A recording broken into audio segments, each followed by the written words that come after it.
All right, I'm going to go ahead and start the recording. We may have some other folks joining us, but this is an ACE workshop entitled Learning Hacks for College Survival. So what I want to chat with you all about, and the folks who watch this later on, is basically how to study smarter and not harder and boost your GPA. A huge part of college is learning how to learn, and that's kind of an open secret, and it can be really hard to figure out how to um, learn the skills that really pay off with better outcomes in college. And so that's what we're going to work through today. Okay, so why are we talking about survival? Well, it's because college is harder than high school. This is more true for some classes than it is for others. But many classes feel like this gigantic jump that you see. We kind of think, oh, it's going to be, a stair step up to college, but in fact, it's a giant leap. And sometimes we don't know why, and we really don't know how to adapt to that. Some of the reasons why college courses are harder is they move faster than courses we may be used to. The material itself is conceptually more difficult, and this is a really big one. It's cumulative. So, if you get by on one test and you move on, you don't leave that information behind. You're expected to carry that information with you, and that can be really difficult across a semester or sometimes multiple semesters. Problems and questions are more involved. Tests are asking your brain to do things that are just much more complex than maybe what your brain has been asked to do before. And one of those things is applying concepts. So we're going to chat for just a second about what really is different between college and a high school. Um, so if we're looking at Bloom's taxonomy, which is, we kind of see it as a hierarchy of learning. It is in some cases, but also it's just different styles, different ways of learning. And if what you're being assessed on is asking you to do a certain level here, but you've prepared for a different level, that's going to show up on a test. So when I have given this workshop before, I often ask the question, what levels or ways of learning do you have to function at in high school to succeed? And, to earn A's and B's in classes. And what I hear from most students is what you have to do is remember, memorization, recall basic facts, recall facts and basic concepts. And you also have to understand, you have to be able to explain the ideas or concepts. Well, there's whole lots of other kinds of learning going on there that you're just not being asked to practice most times. Usually there are some, high school classes where we get into other categories. But by the time you get to college, many college courses are kind of starting at apply, and then you're also going to be expected to analyze, to draw connections among ideas, definitely to evaluate, to justify a stand or a decision. And for many of us, we're even going to hit, produce new or original work in undergraduate, certainly in graduate degrees. So this is what's going on behind the scenes that often makes college courses so much more demanding than high school courses. And we don't really get this explained to us just very head on. It's happening in all of our classes. But what often happens with students is you just feel the effects of that. So here is an example of real test scores from a real Learning Center professional that worked for many years at the LSU Learning Center. These are real numbers from students who were in like an introductory chem course. So Robert, Christy, and Blanche were all probably pre some health sciences. So maybe they were going to move on to be nurses, dentists, go to medical school. And they hit that chem class, and Robert's first score is a 42. Christy's first score, test grade, is a 60. Blanche is a 63. Well, they've made it into these programs. These are not, students, excuse me, who are not willing to work hard. But that first test, we can probably guess that that is not what those students were hoping for. And what often happens is students see that first test grade or the first 5 test grades that are not what they think they're going to be. And they think what has changed is them. They think I'm just not cut out for college, rather than thinking, hey, this is a new environment. I've got to adapt to it. And most of us would panic if we saw those numbers on a test, especially because there are so few test grades. In many college courses. So the trick of the trade is you have to adapt to the environment. But again, it's sort of an open secret where something's different, but you don't know quite what it is or how to adapt to it. So one of the ways, again, this is from Dr. McGuire, that she developed over many years at LSU. One of the ways to adapt is to come up with a real strategy or plan for how to prepare for class, and then how to kind of debrief with yourself after class, and then how to prep for assessments. So the first step of the study cycle is to preview, which is skimming new material, pre-lecture, note main ideas, form a big picture. Now, I did not do this in school. I realize now that I probably would have had some smoother sailing had I done it. It didn't quite make sense to me why we would do this. But what we're going to do quickly, and this works for people who are here in the meeting right now, and this works for people who are watching it later on. We'll time this out so everybody can do it.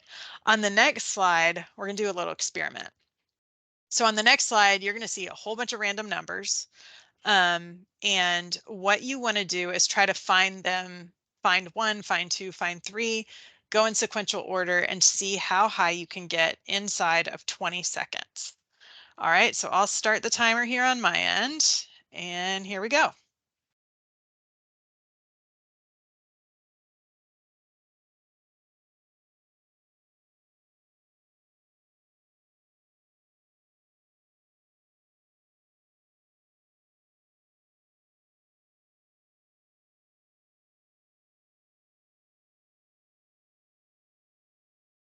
All right, there's the timer.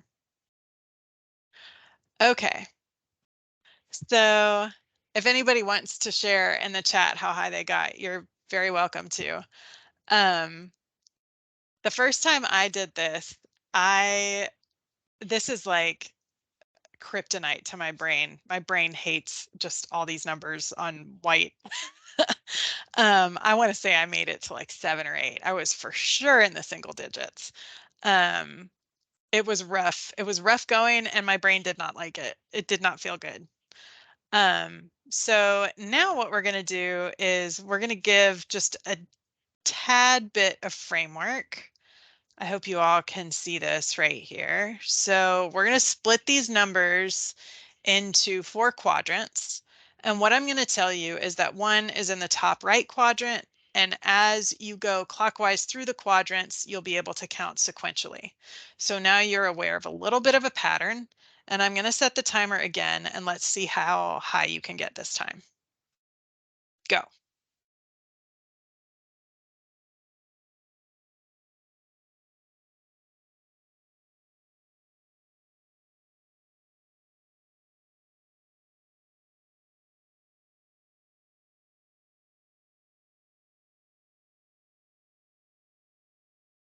And there's the timer. All right. I'm going to take a wild guess and say that you had a significant improvement on that one. I want to say I made it into the double digits the second time around. Maybe I made it to like 12 or 15, something like that. But when I've done this in classes here at CCC, some students are making it into the 20s on the second round. It's pretty It's a very substantial difference from one to the next. So this is what previewing before class does for your brain, right?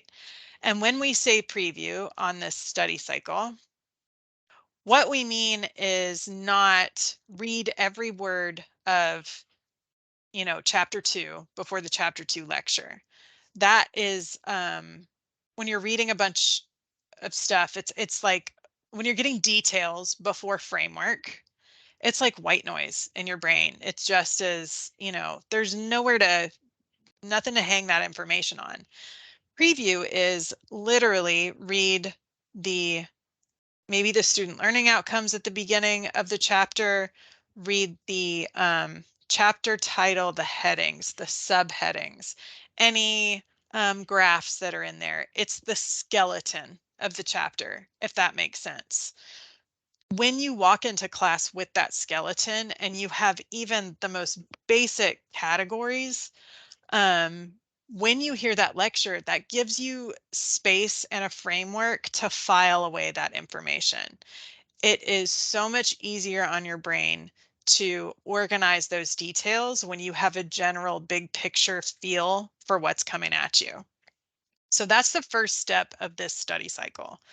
Preview material before class. Then go to class, take notes, ask questions. Taking notes looks real different for different people. The key is to figure out what works best for you. And to experiment with that and try different things. Anytime your notes can sort of be having a conversation with yourself. Oh, this reminded me of this other thing in this other class. Ooh, I didn't get this at all. This randomly makes me think of this story from my childhood. Anytime you can be making connections, having a conversation with yourself inside your notes, that's going to really help you make that information much more sticky. And then the opposite of preview, after class. PS, preview is like maybe 10 minutes, depending on how your schedule works. If you can get to class 10 minutes early and preview right before lecture, fantastic. Same with review. If you can review as quickly after class as your schedule allows, if you can sit in class for 10 extra minutes, fantastic. Read your notes through a second time. Now you are on your, third watching of the movie, right? You've previewed, you've attended class, now you're reviewing. Think of a movie that you've seen more than once. You are always, always, always going to notice different things on the second or third watching than you have before, because our brains can only take in so much information at once. And they can definitely only take in so much information without context. So when you review, read back through your notes, and this is big, fill in any gaps in your notes that you didn't understand while you were taking the notes, but you do understand now.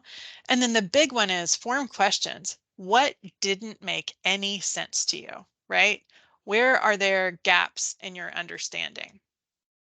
And that's where you can come into a plan for focused study sessions. So this serves for, you know, reviewing what did you not understand, and then you can also use focus study sessions when you're preparing for a test. So what are the outcomes, in Blackboard in every course and every module? Instructors have to say, here are the student learning objectives for this class, for this module. Well, that's what's going to be on the test. Sometimes instructors are going to give you study guides and let you know, aim you in the right direction. Sometimes you're not going to have anything. You're going to think you don't have anything, but those student learning outcomes or student learning objectives, that is what their assessments are going to be based on. So whatever it says in that learning objective, that's what you need to be able to do. And you can use these focused study sessions to prepare yourself for that.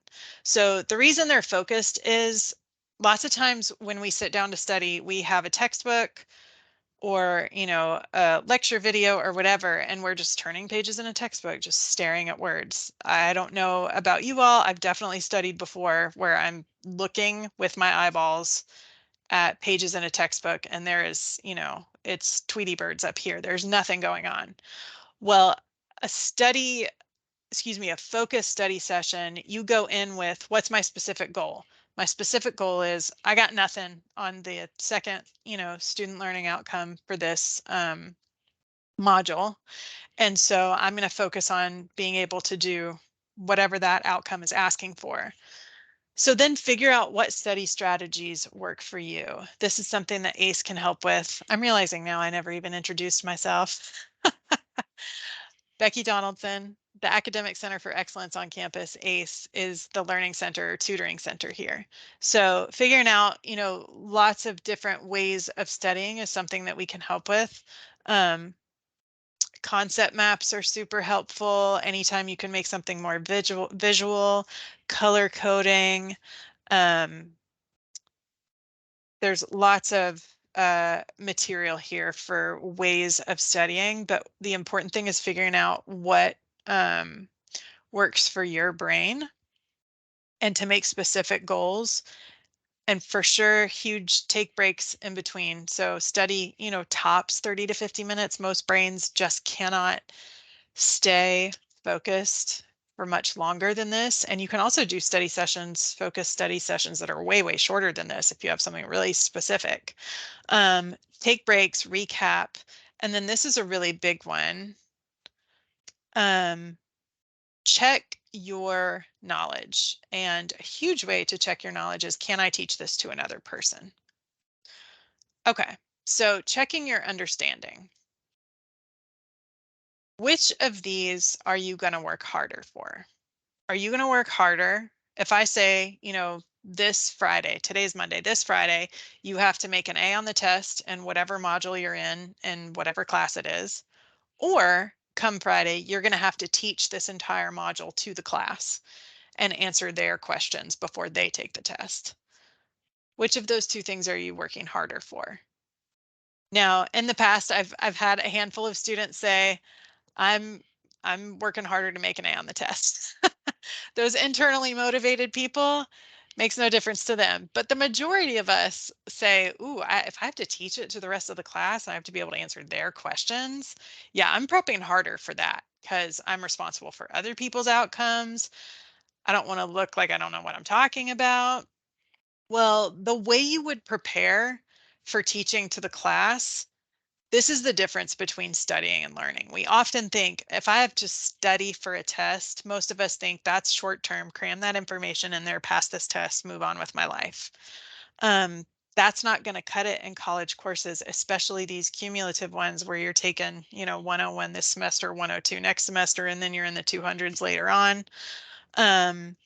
When you are learning it such that you can answer quote unquote civilians questions about it, that is the difference between just studying something and actually learning something. You engage the material in a different way when you're thinking about being able to answer someone else's questions or transfer that knowledge to somebody else.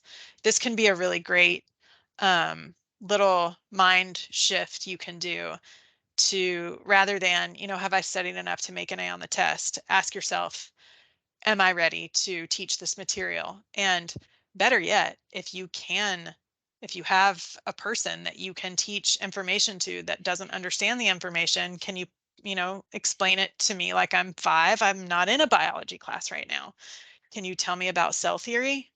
Can you answer my, basic questions about it? Great way to check your understanding at the end of that study cycle and see where the gaps in your knowledge might be. Okay. So another huge way to kind of up your game in college is to look at your homework really differently. Homework for many of us in our high school careers and sometimes in our college careers seems like busy work and just there to stress us out. It can become that, but what you need to keep in mind, what can be really helpful, is what homework can be for you is an opportunity to take your test before the test. Is that going to be helpful to you when the test rolls around that you've already made some mistakes before? 100%, it's going to be helpful. So, this is going to apply a little bit less, or it might just apply differently in like a psychology or an English class that's not as problem based. But, in your textbook, do you have practice questions? Do you have homework that you have to do? As much as possible, use those homework problems themselves as a test. Meaning, especially for a problem-based course, when you hit that first practice question or that first homework question, don't flip back to see example problems. Ask your brain to do what it's going to have to do on the test, which is do the problem because you understand it. You may not really understand it yet, but the attempt to figure it out without all the extra examples, when you just follow an example problem exactly the way it's laid out, and now I'm just going to repeat that. Am I actually learning those concepts in a way that I will be able to use them on the test? I'm really not. But if I look at some notes and then I put those away and I actually ask my brain to do what it's going to have to do on the test, work a problem without an example right next to me, I'm going to make a lot of mistakes that are going to be very helpful to me when I'm making them not on the test, but before the test. So the convoluted way of saying, pretend your homework is a test. Suddenly it becomes useful to you. It is studying for the test. It's an opportunity to practice those skills before test time rolls around. So, spoiler alert on this one, I kind of already hit it, but at this point, when you are pretending that your homework is a test and you are exercising these skills and figuring out if you've got them under your belt or not, are mistakes good or are mistakes bad? Mistakes are very, very good at this point. Mistakes are so very welcome prior to a test, right?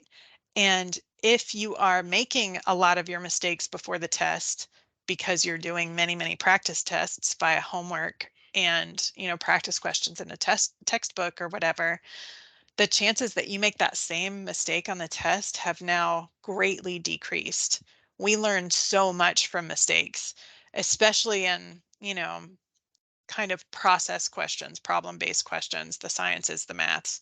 We learn so much from doing it wrong. That is incredibly valuable information. So we want to make all of those mistakes before the test and learn from them.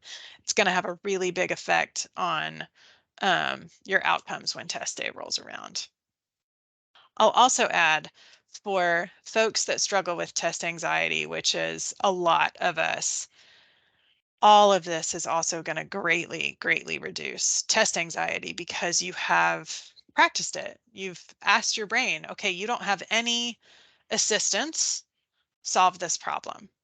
And you've already gone through, where do you tend to make mistakes and probably learned from and corrected so much of that that you're going to walk into a test not having never experienced that, like, ooh, how do I solve a problem like this? You've already been through that, and it's going to go a real long way for the test anxiety issues.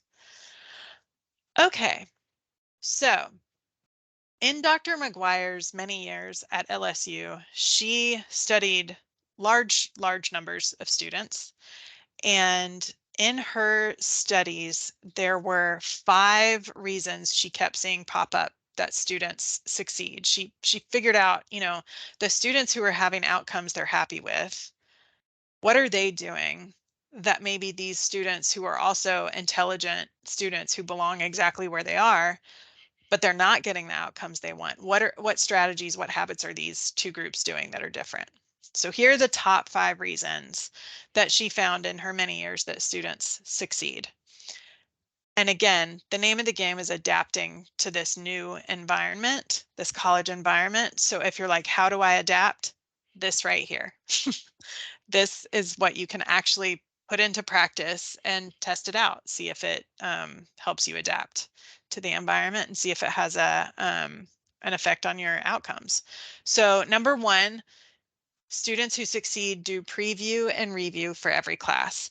Now this one to me is like, none of these are super, super time consuming. This is, 10 minutes before class, 10 minutes after class. Seems like it might be worth a try. They learn foundational terms and processes first. This is a painful one. This is, when you're in a class that does have a lot of memorization, you gotta memorize the stuff. And I don't, some people's brains are really happy to just memorize information. Most of us don't particularly enjoy that. Um, this is another thing that ACE can definitely help with. There's all kinds of, strategies on how to memorize easier, but there's no way around that in many classes. You do have to learn terms and processes first. Um, Students who succeed, Dr. McGuire found, do a little of the work at a time, but they look at the material every day. This is really big. When we kind of, put a class on the back burner until test time rolls around and then we cram for 6 hours, for some of us, that's going to be successful to like shove all that information into short-term memory to be able to survive a test. It is not learning that material, and it is not going to carry on with you to the next test or the, part 2 of this class next semester. Doing a little bit every day, that is the name of the game for getting information into your long-term memory. So, if you have 50 terms, you've got to know you want to roll through those 50 term flashcards or Quizlets or whatever works best, for your memorization. You want to be peeking through those once a day.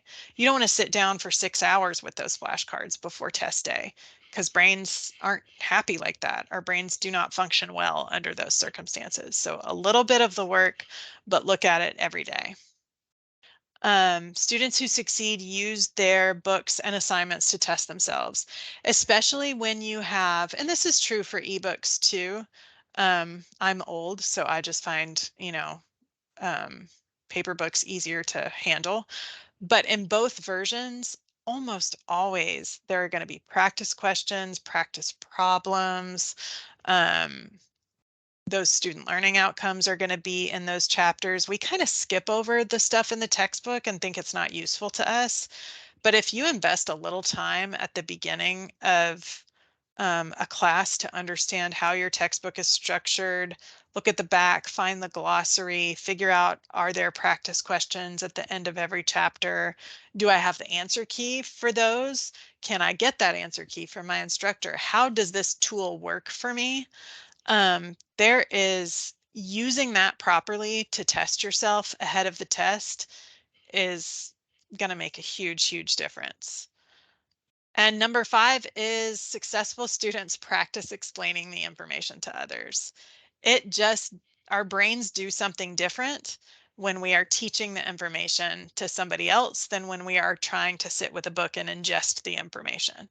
It just does something else. So especially if I know that, not all of us have somebody we can take along with us to school and, teach everything we're learning to, but especially for those concepts that you're maybe really struggling with, this can be super, super helpful to have someone who can ask questions back. This is exactly why study groups can be very helpful.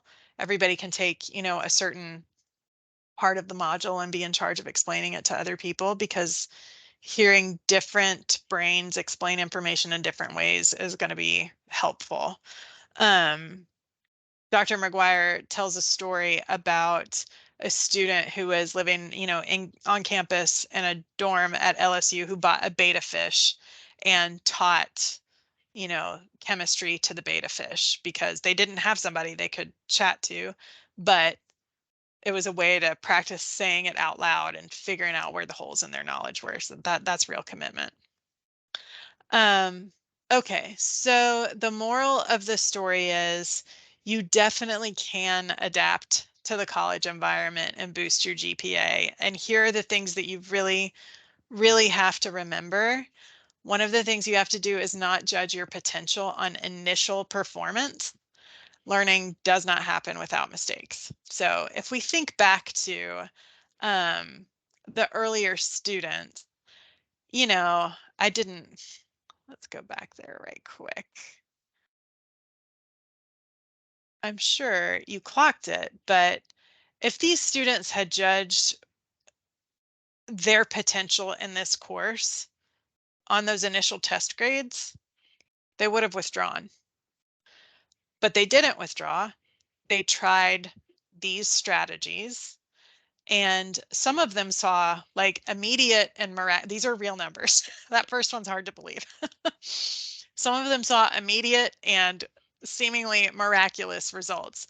Some of them, Blanche, who seems to be a normal person, it was a little bit slower of a climb, but each of these students earned an A in this course when that very first test grade was didn't seem like an A was going to be, in the mix. So it is hugely, hugely, hugely important to remember that your initial performance is not a reflection of your potential, especially when you are a new college student. It is a different kind of learning. And so what you're going to spend a little time doing is learning how to learn effectively. And that is a 100% normal part of the college transition. It is not about you. It is about the fact that the entire environment has changed, and it takes a little time to figure out how to adapt to that.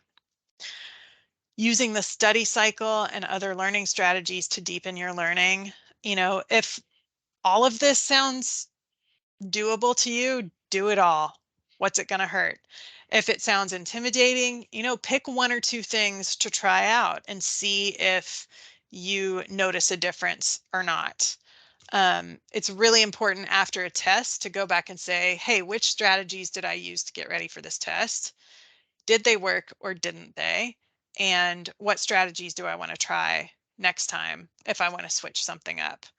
And do remember that test grades are a reflection of A, how well you prepared, and B, your test taking strategies. Tests are meant to be assessing your knowledge, but they're also assessing how good of a test taker you are. That's just the moral of the story. And we're not all good test takers. Many of us work hard and understand the information and just struggle with test taking. But again, practicing the test as many times as you can before the test is going to have a really positive effect on your outcomes. So do keep that in mind. All right. And keep in mind that ACE can help with all of this. It can be really overwhelming. There's just, time management is, of course, tricky with all of this. But the study cycle and these learning strategies, one of the reasons I feel like this is really important to share with CCC students is that so many of our students are not full-time students with no other responsibilities. Many, many, many students are juggling lots of different responsibilities. So if you've got X number of hours to sit down and study, we want to make sure that that is super efficient and super effective because you don't have time to spin your wheels.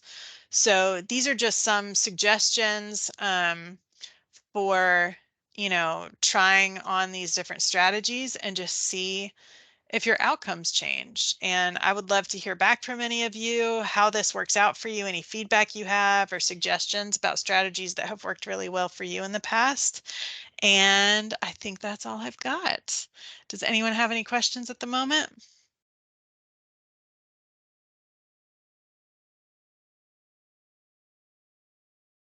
All right. Well, as always, y'all know how to find us. We're ace at clevelandcc.edu if you have any questions. And thank you so much for your time today. Bye.